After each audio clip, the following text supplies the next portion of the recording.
Sparkles hello butterflies chapter 1 वह मैं हूँ लंदन। रात की बारिश के बाद आज सुबह से ही मौसम काफी सुहावना था। हल्की धूप के साथ आसमान में सफेद बादलों की छांव थी और ठंडी हवाएं चल रही थी। लेकिन जास मार्क्स हॉस्पिटल का माहौल रात से ही बेहद गर्म था। रात के करीब 2 बजे एक लड़की को लाया जाता है जो ऊपर से लेकर नीचे तक लहू में डूबी हुई थी। उसे तुरंत ऑपरेशन थिएटर में एडमिट किया जाता है और 10 मिनट के अंदर अंदर सभी बेस्ट डॉक्टर्स ऑपरेशन थिएटर में हाजिर हो जाते हैं। 7 घंटों बाद उस लड़की के आसपास वर्ल्ड के बेस्ट डॉक्टर्स की संख्या करीबन 10 से 12 हो गई थी, जिसमें से एक डॉक्टर बेहद ही सावधानी से उस लड़की को ऑपरेट कर रहा था।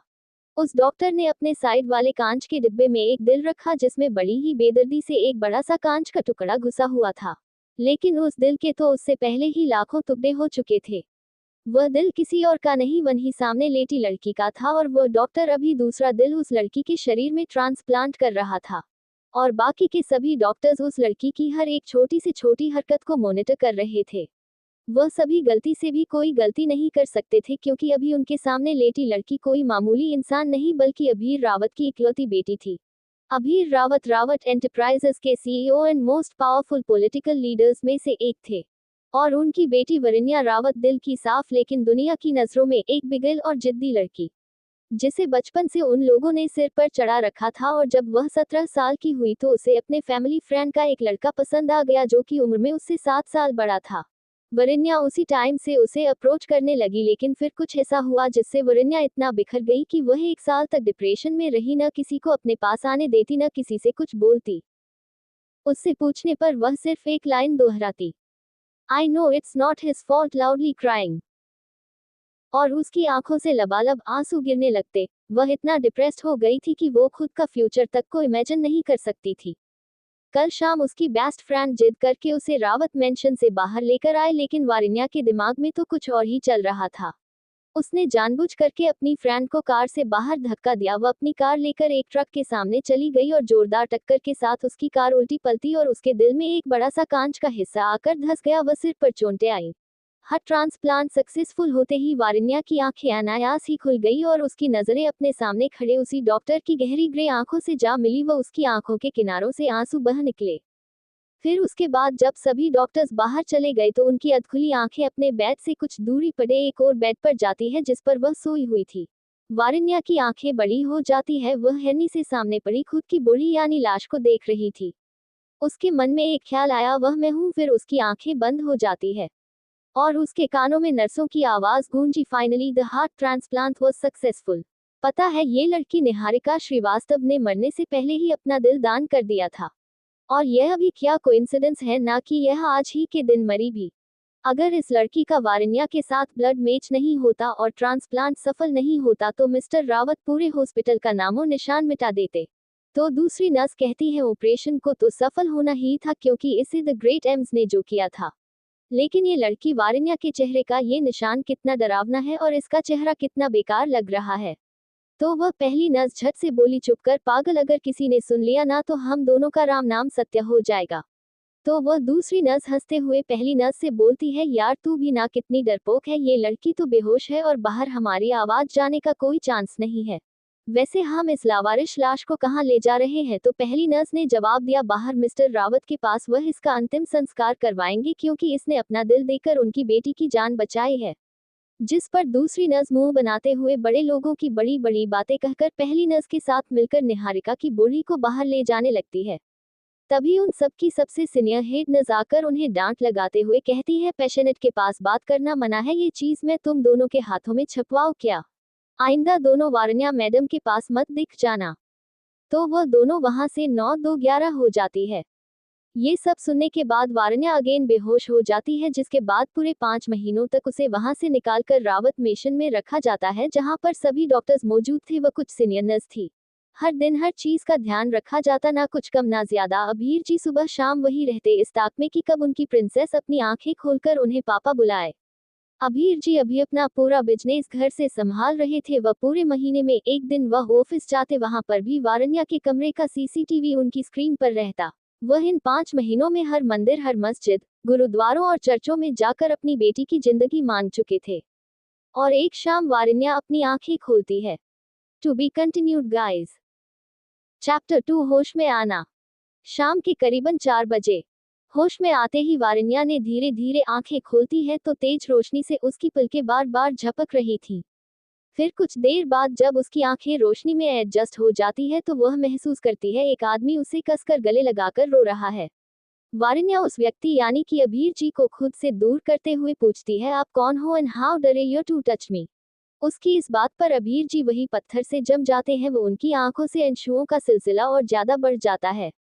वह अपनी कांपती आवाज में वारन्या के चेहरे को अपनी कांपती हथेलियों में लेकर कहते हैं, बच्चा प्रिंसेस मैं आपका पापा हूँ। उनकी आवाज इतनी कांप रही थी जैसे हर शब्द के साथ उनका दिल टूट रहा हो। इसके आगे उनकी जबान से कोई शब्द ही नहीं निकल पाता सिवाय रोने के और वह दोबारा वारन्या को अपने सीने से लगा लेते हैं। वारन्या इस बार उन्हें दूर नहीं करती बल्कि उनके सीने से लगे हुए ही उसे उस दिन की सारी बातें याद आ जाती है कि उसने अपनी खुद की लाश देखी थी, वो उन दोनों नर्सों के बीच की बातें भी।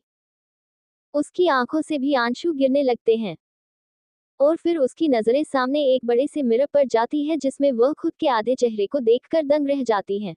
शीशे में उसे एक अनजान चेहरा दिखा, पर आंखें वही थी जो किसी और जिंदगी की गवाही दे रही थी, जिससे अगले ही पल वह समझ जाती है कि उसका रिबर्थ हुआ है।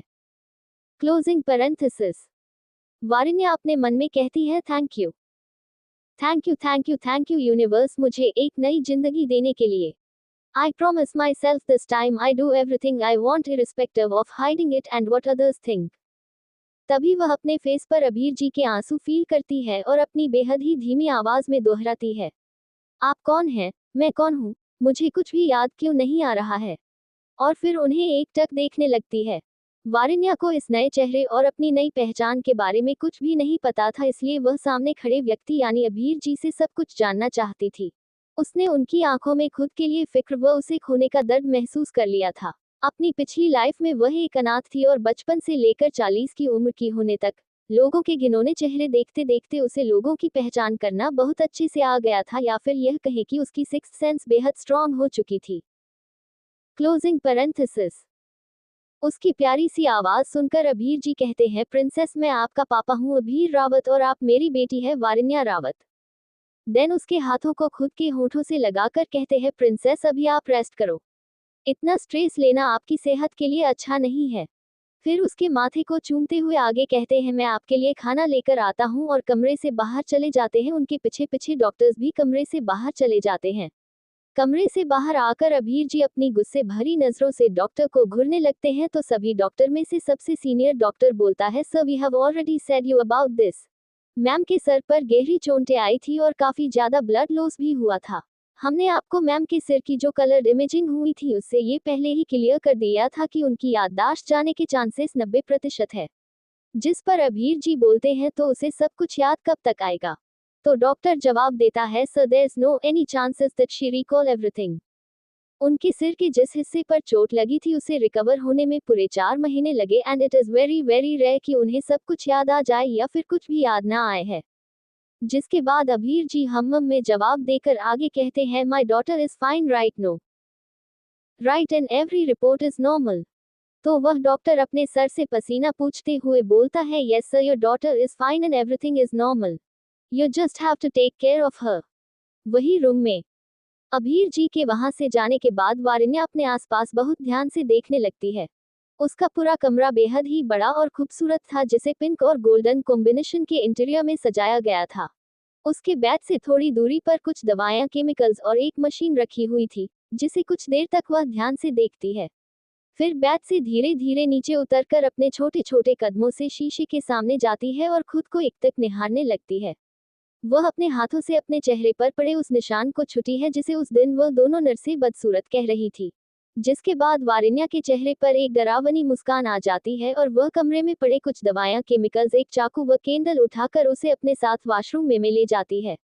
कुछ देर बाद जब वह वॉशरूम से एक प्यारा सा teddy bear printed T shirt and पैजामा पहनकर बाहर आती है तो उसके सामने एक खूबसूरत सी लड़की और एक औरत खड़ी होती है। उस लड़की की उम्र लगभग 21-22 साल होगी और वह उससे हाइट में लंबी थी। उसका रंग गोरा था और वह औरत भी कद काठी में उसके जैसे ही थी, बस फर्क इतना था कि वह मोटी थी। वो उन्होंने साड़ी पहनी थी और उनके चेहरे पर हल्की झुर्रियां पड़ चुकी थी। To be continued guys. वारन्या वॉशरूम में केमिकल्स, दवाइयाँ, चाकू और कैंडल लेकर क्यों गई? क्या वारन्या को अपनी पास लाइफ याद आएगी? वह लड़की और वह औरत कौन है? शुभचिंतक या कोई दुश्मन? जानने के लिए पढ़ते रहिए हार्ट कनेक्शन विद यू।